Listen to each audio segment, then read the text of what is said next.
The prospect of renewed war between India and China is for now something that disturbs the sleep only of virulent nationalists in the Chinese press and retired colonels in Indian think tanks. Optimists prefer to hail the $60 billion in trade the two are expected to do with each other this year. But the 20th century taught the world that blatantly foreseeable conflicts of interest can become increasingly foreseeable wars with unforeseeably dreadful consequences. Relying on prosperity and more democracy in China to sort things out thus seems unwise. Two things need to be done. First, the slow progress towards a border settlement needs to resume. The main onus here is on China. It has the territory it really wants and has maintained its claim to Arunachal Pradesh only as a bargaining chip. It has, after all, solved intractable boundary quarrels with Russia, Mongolia, Myanmar, and Vietnam. And then we have the blank. So here the blank is towards the end, the closing sentence. Right? So, couple of things here. Let's look at our options. 5 options. Option A, surely it cannot be so difficult to treat with India? Question mark. B, surely it will be more difficult with India? Question mark. C, can it solve dispute with India with its non-democratic values? Question mark. D, with India, intentions are not clear. Option E, in Indian markets, Chinese presence is increasing. Okay, so here again, let's focus on probably understand the entire passage, right? Because it's a closing sentence, we need to figure out how the passage is moving or evolving, right? Or revolving around. So if you look at the first passage or the thought process around the passage, right? It starts off with, okay, prospect of war between India and China, right? And it's disturbing only virulent nationalists. Virulent again means bitterly hostile, right? Just an adjective describing the nationalists in the Chinese press and retired colonels in blah, blah, blah.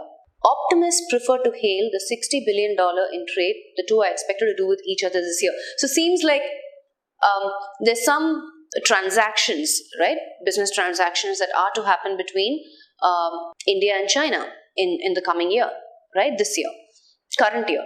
But the 20th century taught the world that blatantly foreseeable conflicts of interest can become increasingly foreseeable wars with unforeseeably dreadful consequences. Okay? So relying on prosperity and more democracy in China to sort things out thus seems unwise. Alright? So 2 things need to be done. What is it? First, the slow progress towards a border settlement needs to resume. The main onus here is on China. It has the territory it really wants and has maintained its claim to Arunachal Pradesh only as a bargaining chip. It has, after all, solved intractable boundary quarrels with Russia, Mongolia, Myanmar, and Vietnam. Now, if you look at the sentence surrounding context, right, just a couple of lines preceding the blank, it brings China or puts China on a positive light, right? Though it's not democratic in nature, it still comes here and says it did solve boundary quarrels with so many other countries. So, I don't think it's going to be a problem when it has to deal with India, right? So, it seems like we need a positive note to finish this line. Why? Because from the given options, we understand that China is shown in a positive frame towards the end, right? The last 2 sentences that we saw. So, let's look at it. Which are the options that is giving me that positive reiteration? Definitely not option B, right? It contradicts what the passage conveys. It will be more difficult with India? No, right? That's not what the passage is saying, especially towards the end. So you can safely eliminate option B. Option A, surely it cannot be so difficult to treat with India. So because China has already been able to kind of resolve boundary quarrels with so many other countries, I don't think it's going to be a problem with India. That's what option A says. Seems like our best bet.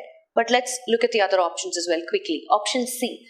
Can it solve dispute with India with its non-democratic values? Again, seems like it contradicts the tone of the passage. The passage has again gone ahead and shown China in a positive light. So there is no question of whether it will be able to solve the dispute or not, right? Though it has non-democratic values. So again, option C, you can eliminate. Option D, with India, intentions are not clear. But the intentions are pretty clear in the passage, right? It's pretty explicit in the passage. Second line, we just saw optimists prefer to hail the $60 billion trade. In trade, the two are expected to do with each other this year. So again, passage contradicts this. Option D, eliminate. Option E, in Indian markets, Chinese presence is increasing. Now, in fact, if you ask me, the passage does not give us enough information about this. So it's safe for us to eliminate this. And the only option that positively reiterates and fits the blank appropriately is option A, right? Because there's a positive reiteration, given the details that we have in the passage supporting that, right? Especially the last two lines. It has the territory it really wants and has maintained claim to Arunachal Pradesh, right? That's a positive thing. And it has also solved intractable boundary quarrels. So, surely it cannot be so difficult to treat with India. So, the people, the virulent nationalists who are having their doubts and others can kind of ease up a little bit, because it's not going to be that difficult for China to deal with India, right? Option A is our answer.